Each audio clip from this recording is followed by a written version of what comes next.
नमस्कार, यूपी तक में आपका स्वागत है और मैं हूं कुमार अभिषेक।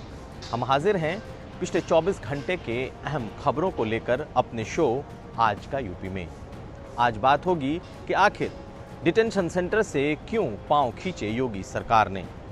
बाहुबलियों के अवैध निर्माण पर बुलडोजर चलने के बाद अब कैसे उनके अकाउंट्स हैं सरकार के निशाने पर, और संविदा की नई प्रक्रिया से क्यों नाराज हैं बीजेपी के विधायक और नेता।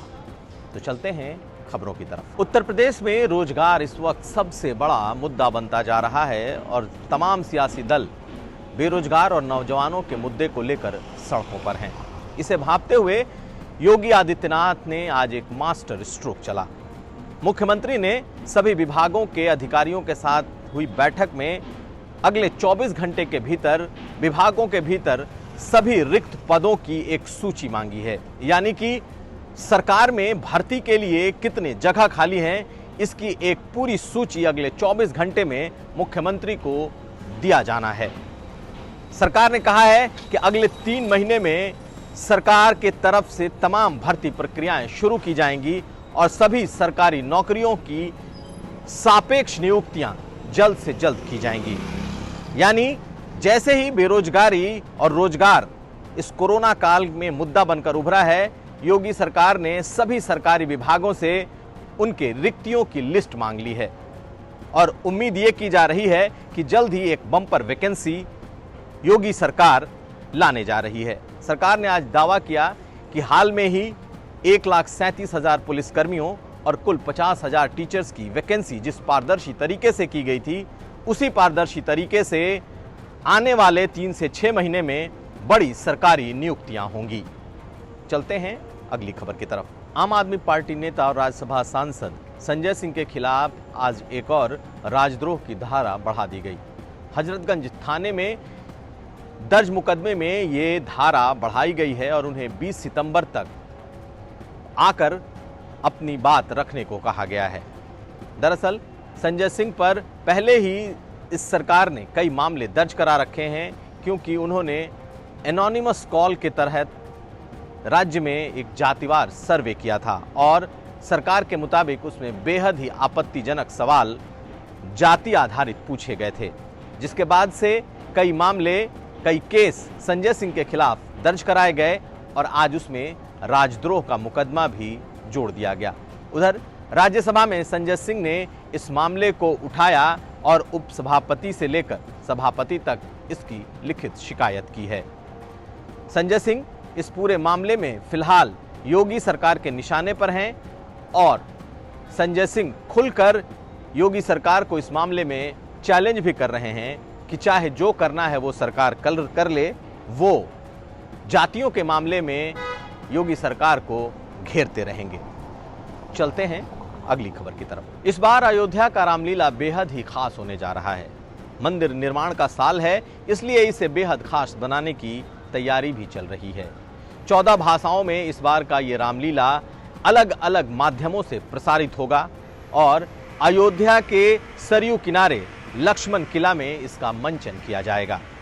मनोज तिवारी, रवि किशन, बिंदु दारा सिंह, फिल्म स्टार्स असरानी, राजा मुराद ऐसे एक्टर्स इस बार रामलीला के इस मंच पर दिखाई देंगे। अलग अलग भाषाओं में प्रसारित होने की वजह से इसे अलग अलग माध्यमों से भी दिखाया जाएगा। चूंकि कोरोना का दौर है, इसलिए लोग कम बुलाए जाएंगे, लेकिन विभिन्न माध्यमों से इसके व्यापक प्रचार प्रसार की तैयारी चल रही है। रवि किशन इसमें भरत की भूमिका में दिखाई देंगे तो मनोज तिवारी अंगद की भूमिका निभाएंगे। चलते हैं अगली खबर की तरफ। उत्तर प्रदेश में बाहुबलियों के अवैध निर्माणों के ध्वस्तीकरण और उनकी कुर्की जब्ती के बाद अब अगला निशाना बाहुबलियों के बैंक अकाउंट होने जा रहे हैं। योगी सरकार की तरफ से मुख्तार अंसारी और उनके परिवार के कई बैंक अकाउंट्स की डिटेल मांगी गई है, ताकि ये पता लगाया जा सके कि लेन देन कितना सही और कितना गलत हुआ है।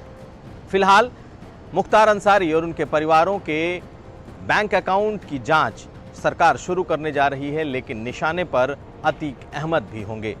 साथ साथ कई और बाहुबली आने वाले वक्त में इस बात के लिए भी निशाने पर होंगे कि आखिर उनके बैंक अकाउंट्स की क्या स्थिति है। कुल मिलाकर सरकार का ये दूसरा बड़ा कदम है जिससे बाहुबलियों में एक बेचैनी देखी जाएगी।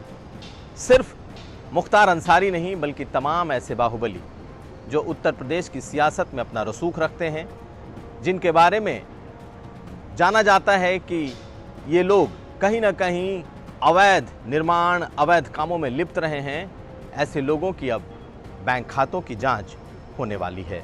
चलते हैं अगली खबर की तरफ। महज 24 घंटे के भीतर ही बीजेपी ने गाजियाबाद में बन रहे डिटेंशन सेंटर से अपने पांव वापस खींच लिए। आज गृह मंत्रालय के सोर्स ने यह बताया कि अब गाजियाबाद में बनने वाला डिटेंशन सेंटर ठंडे बस्ते में जा रहा है। दरअसल मायावती ने कल योगी सरकार की इस बात के लिए आलोचना की थी कि SC/STs के लिए बनाए जा रहे जो हॉस्टल हैं उनका इस्तेमाल डिटेंशन सेंटर के लिए किया जा रहा है। एक वो गलत है और दूसरा ये अमानवीय है। सरकार को भी लगा कि ये मुद्दा कहीं उनके गले की फांस न बन जाए, इसलिए इसे आनन फानन में फिलहाल रोक दिया गया है। कहीं ना कहीं इस डिटेंशन सेंटर को रोके जाने का श्रेय मायावती को जाएगा, क्योंकि मायावती ने इस मुद्दे पर सबसे ज्यादा तीखे सवाल सरकार से पूछे थे। हालांकि जब केंद्र सरकार की तरफ से ही डिटेंशन सेंटर के बारे में मना कर दिया गया था, तब योगी सरकार की तरफ से खोले जा रहे इस सेंटर पर सवाल उठने लाजमी थे और जैसे ही इस पर सियासत बढ़ी, योगी सरकार ने इससे पांव वापस खींच लिए। चलते हैं अगली खबर की तरफ। तो जान लीजिए क्या कहता है आज का कोरोना मीटर। कितने लोग कोरोना से आज नए संक्रमित हुए, कितने ठीक होकर अपने घरों को गए, कितनी मौतें हुईं और अब तक कुल कितने लोग अस्पतालों में इसका इलाज करा रहे हैं।